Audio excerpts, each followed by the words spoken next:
નમસ્કાર વિદ્યાર્થી મિત્રો આજે આપણે આ વિડીયોની અંદર ધોરણ 8 પ્રોજેક્ટ પ્રવૃત્તિ બુક પ્રોજેક્ટ પ્રવૃત્તિ નંબર 19 રાષ્ટ્રપિતા વિશે વાત કરવાના છીએ। આ રીતનું મિત્રો આપણા પ્રોજેક્ટનું સંપૂર્ણ સોલ્યુશન છે। મિત્રો આવા જ સોલ્યુશન મેળવવા માટે આપણી ચેનલને સબસ્ક્રાઈબ કરો અને આ વિડીયો તમારા મિત્રો સાથે શેર કરો। બીજું કે મિત્રો આપણી યુટ્યુબ ચેનલ ઉપર ધોરણ 8ના પ્રોજેક્ટ પ્રવૃત્તિ બુકના બધા પ્રોજેક્ટના સોલ્યુશન તેમજ સ્વઅધ્યયન પોથીના બધા વિષયના સોલ્યુશન મૂકેલા છે, જે તમને મારી યુટ્યુબ ચેનલના પ્લેલિસ્ટમાંથી મળી જશે।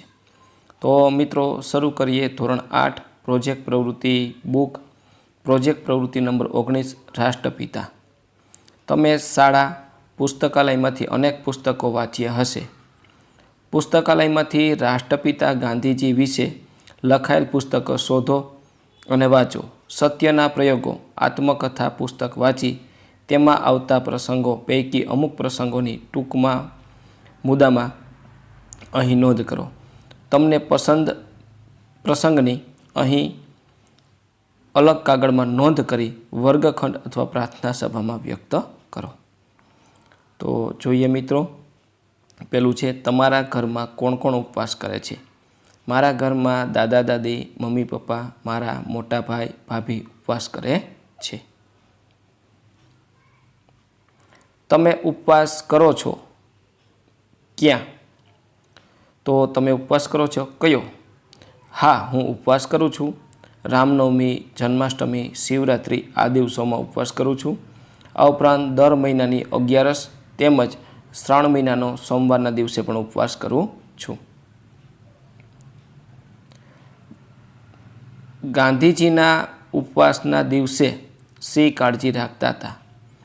ગાંધીજી સત્યાગ્રહની લડાઈ દરમિયાન દૂધ અને અનાજ ખાવાનું છોડી દીધું હતું અને ફક્ત ફળ જ ખાતા।